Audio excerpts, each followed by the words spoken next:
नमस्कार. आपण पाहता थेट वार्ता. आपल्या देशात निवडणूक जिंकण्यासाठी काय आवश्यक असते?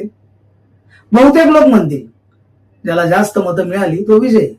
पण थांबा, जर एखाद्या मतदारसंघात एका उमेदवाराला फक्त 30% मतं मिळाली आणि बाकी 70% मते इतर उमेदवारांना मिळाली, तरीही तो 30% वाला उमेदवार निवडून येतो.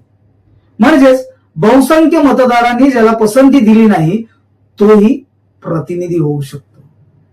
या समस्येवर उपाय म्हणून काही देशांमध्ये वापरली जाते एक वेगळी पद्धत. काय आहे ती पद्धत? चला समजून घेऊ. Run of election. आज आपण समजून घेणार आहोत रन ऑफ इलेक्शन म्हणजे काय, ती कशी काम करते, कोणत्या देशामध्ये वापरली जाते आणि भारतात ती लागू झाली तर काय बदल होऊ शकतात. रन ऑफ इलेक्शन म्हणजे साध्या भाषेत सांगायचं तर 2 टप्प्यांमध्ये होणारी निवडणूक. पहिल्या फेरीत सर्व उमेदवार निवडणूक लढवतात. जर कोणालाही 50% पेक्षा जास्त मते मिळाली नाहीत तर दुसऱ्या फेरीत फक्त पहिल्या 2 उमेदवारांमध्ये पुन्हा मतदान घेतले जाते. म्हणजेच शेवटी विजयी होणाऱ्या उमेदवाराला नक्कीच बहुमत म्हणजे 50% पेक्षा जास्त मतदारांचा पाठिंबा मिळतो. उदाहरण, समजा एका मतदारसंघात 4 उमेदवार आहेत. मतांचे निकाल असे आले आहेत.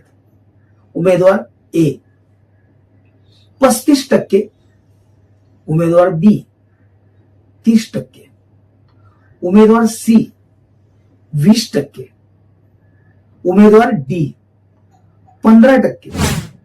सध्याच्या पद्धतीनुसार ए विजयी ठरेल.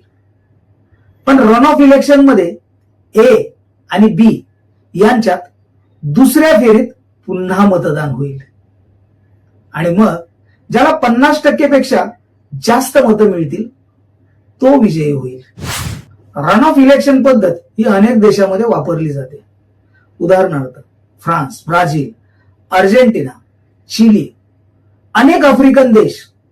विशेषतः राष्ट्रपती निवडणुकीसाठी ही पद्धत वापरली जाते, कारण राष्ट्रपती हा संपूर्ण देशाचा प्रतिनिधी असतो. म्हणून त्याला बहुसंख्य जनतेचा पाठिंबा असणे आवश्यक मानले जाते.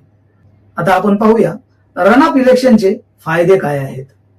बहुसंख्य समर्थन म्हणजे विजयी उमेदवाराला 50% पेक्षा जास्त मतदारांचा पाठिंबा मिळतो.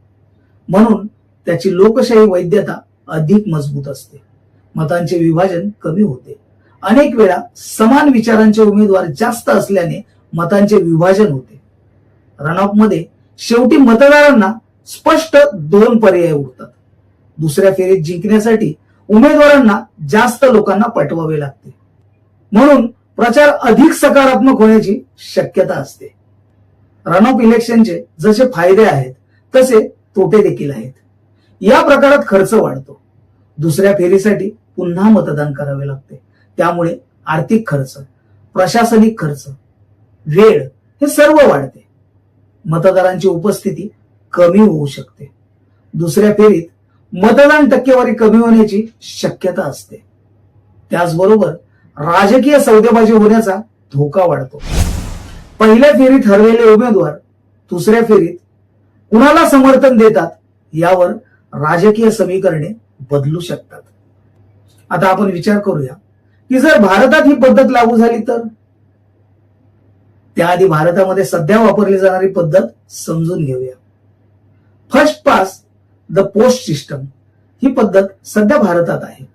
म्हणजे ज्याला सर्वात जास्त मते मिळाली तो विजयी. पण अनेक वेळा विजयी उमेदवाराला 30% ते 40% मतं मिळालेली असतात. जर रन ऑफ इलेक्शन पद्धत भारतात लागू झाली तर विजयी उमेदवाराला बहुसंख्य मतांचा पाठिंबा मिळेल. लोकप्रतिनिधीची वैधता वाढेल, पण खर्च आणि वेळ वाढेल. म्हणून हा विषय निवडणूक सुधारणा चर्चेत वारंवार मांडला जातो. लोकशाही मजबूत करण्यासाठी फक्त मतदान पुरेसे नसते, योग्य निवडणूक पद्धती ही तितकीच महत्वाची असते. रन ऑफ इलेक्शन ही अशीच एक पद्धत आहे जी बहुसंख्य जनतेचा खरा प्रतिनिधी निवडण्याचा प्रयत्न करते. पण प्रत्येक देशाची राजकीय परिस्थिती, लोकसंख्या आणि व्यवस्थापन क्षमता वेगळी असते. म्हणून कोणती पद्धती सर्वोत्तम हे ठरवताना सर्व बाजूंनी विचार करणे आवश्यक आहे. आपल्याला काय वाटते, भारतामध्ये रन ऑफ इलेक्शन पद्धत लागू व्हावी का? आपले मत नक्की कमेंटमध्ये लिहा.